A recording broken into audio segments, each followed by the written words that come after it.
कुछ चुनिंदा देश है जहां गणतंत्र दिवस मनाया जाता है या मनाया जा सकता है। सभी देशों को ऐसी आजादी नहीं है, क्योंकि दो तरह की व्यवस्थाएं हैं, एक लोकतंत्र और एक राजतंत्र। जहां लोकतंत्र है वहां पर कुछ कायदा कानून नियम को मिलाकर के संविधान बनाया गया है। और मैं ये कहना चाहूंगा कि जिस प्रकार से हमारा देश आजाद हुआ, आजादी मिलने के बाद देश को चलाने के लिए नियमों का संकलन किया गया, जिसे हम संविधान कहते हैं, जिसके जनक बाबा भीमराव अंबेडकर जी हैं।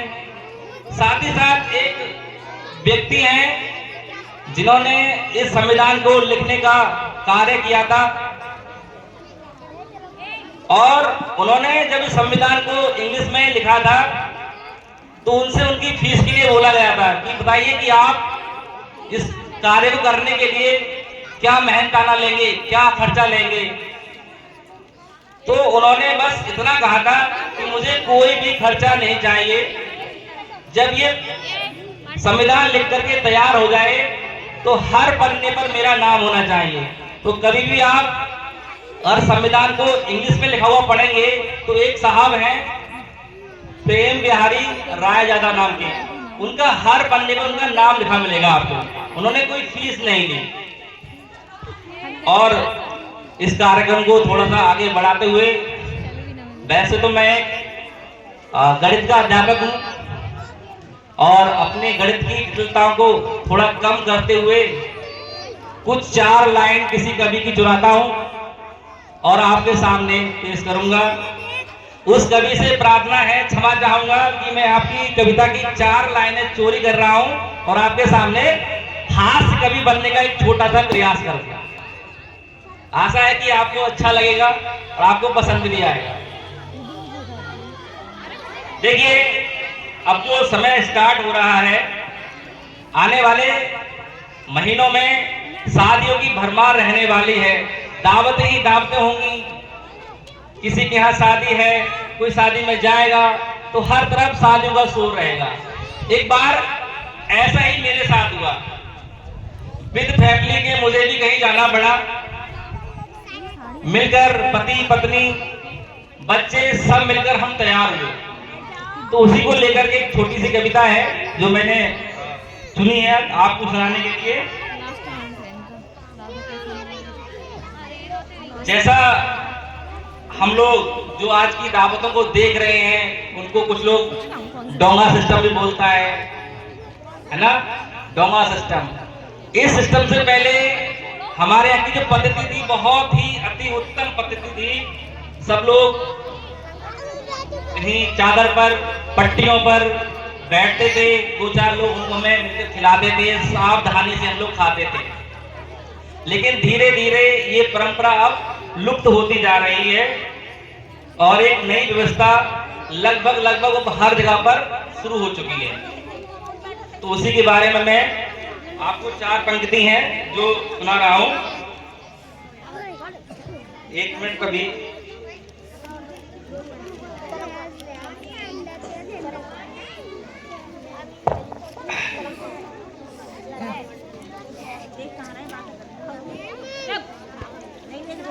एक बार हमको भी जाना पड़ा बारात में। एक बार हमको भी जाना पड़ा बारात में, बीवी बच्चे भी थे साथ में।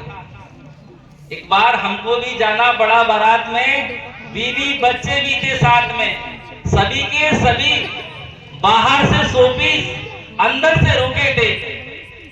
पत्नी मैं मन ठन के तैयार हुए, थोड़ा और इत्र वित्र लगा करके ताकि खुशबू चारों तरफ फैल जाए, अच्छे से तैयार हुए। तो सभी के सभी बाहर से शोपीस थे, अंदर से रुके थे। क्या करे साहब, सुबह से जो भूखे थे। ऐसा आपने भी देखा होगा, कभी कभी क्या होता है कि जो ड्राइवर होता है ना, बस वाला, वो रास्ता भटक जाता है। और अब तो ये व्यवस्था हो चुकी है कि अगर बारात वाले आए या ना आए, खाना स्टार्ट हो जाता है और खाना स्टार्ट होने के बाद में बाराती देखते रह जाते हैं, खाना साफ हो जाता है। कुछ इसी तरह की स्थिति होती है। और इसमें अगर पांडा जो लगाया जाता है, अगर उसका स्थान स्पेस और कम हो तो फिर तो और अच्छी खासी आपकी स्थिति बन जाती है। उसी स्थिति को इस कविता में कहा गया है। जैसे ही खाने का संदेशा आया हॉल में, जैसे ही खाने का संदेशा आया हॉल में, भगदड़ सी मच गई पांडाल में। जिसने जो झपट लिया सो झपट लिया, जिसने जो झपट लिया तो झपट लिया। ये लाइट गई, लाइट चलाओ। ये तो मेरा कितना है खराब।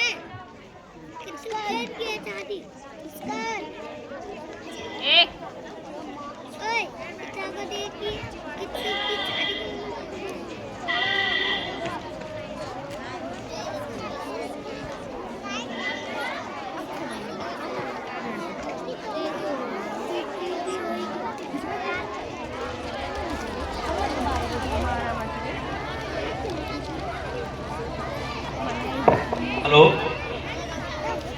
जैसे ही खाने का संदेशा आया हॉल में, भगदड़ सी मच गई पांडाल में। सभी एक के ऊपर एक बरसने लगे।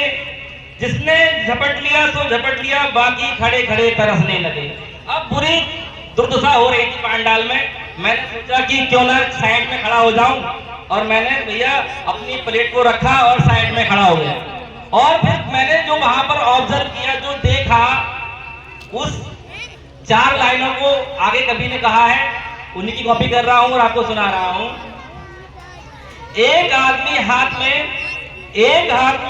में प्लेट लिए इधर से इधर चक्कर लगा रहा था। एक आदमी हाथ में प्लेट लिए इधर से उधर चक्कर लगा रहा था। खाना लेना तो दूर, उसे देख भी नहीं पा रहा था। ये हालत थी, इतनी भीड़ थी कि मतलब खाना भी दिखाई नहीं दे रहा था। ऐसा एक्चुअल में मेरे साथ हुआ।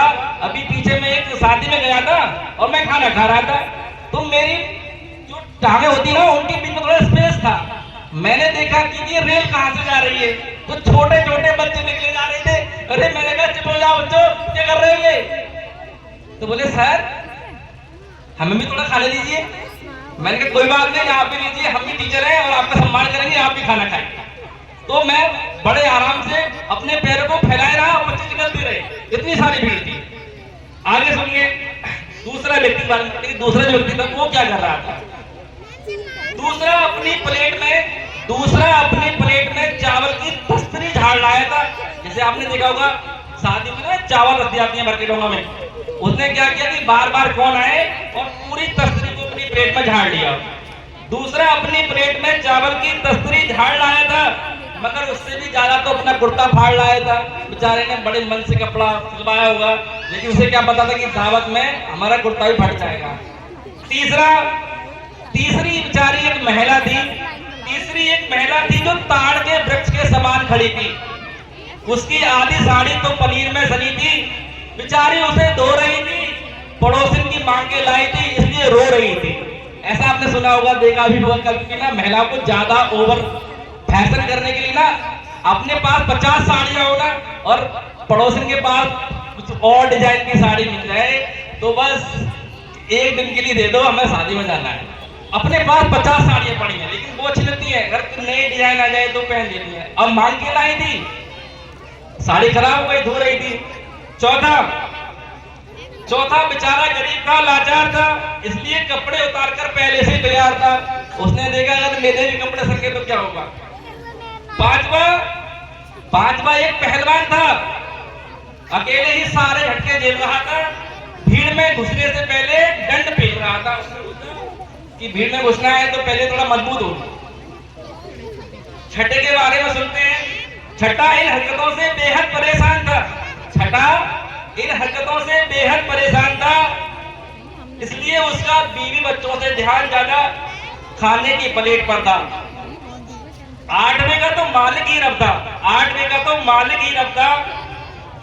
प्लेट उसके हाथ में थी मगर हलवा गायब था। ऐसे ऐसे कारनामे होते हैं। 9वां कुछ अजीब हरकतें कर रहा था। 9वां व्यक्ति जो था कुछ अजीब हरकतें कर रहा था। खाना खाने के बजाय अपने जेबों में भर रहा था। ये हालत थी साहब खाने की। ऐसा होता है डोमा सिस्टम, जिसे हम हिंदी में बोलते हैं बफे की दावत।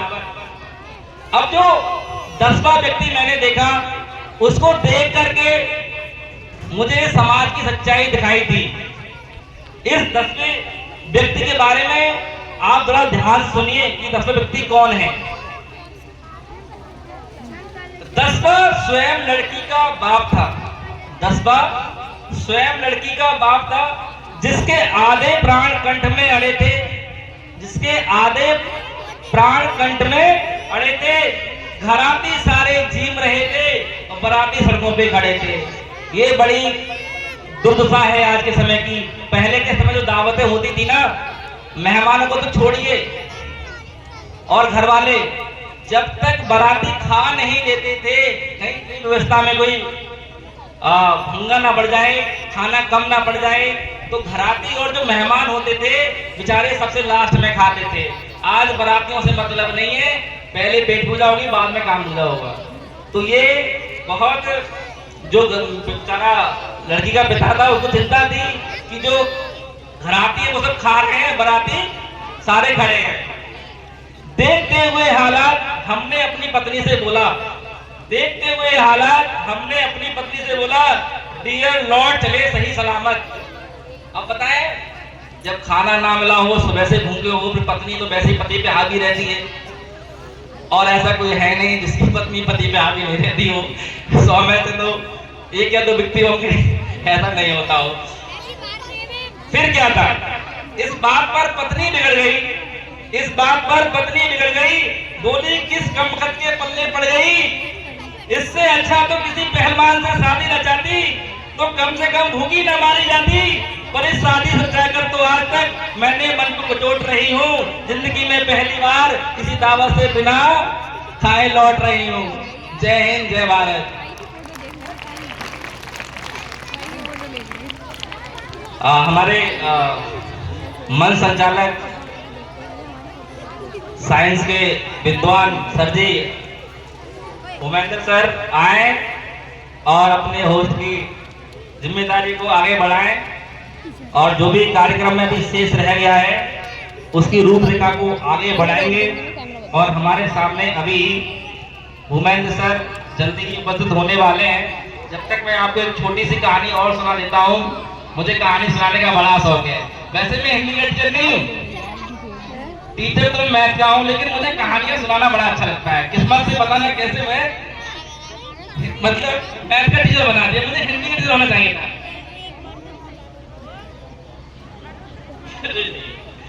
ये हमारे भैया साथ ही रहे हैं, हमारे साथ इन्होंने क्लास 10 तक पढ़ाई की है और हमारे घनिष्ठ मित्र रहे हैं अंकित कथेरिया।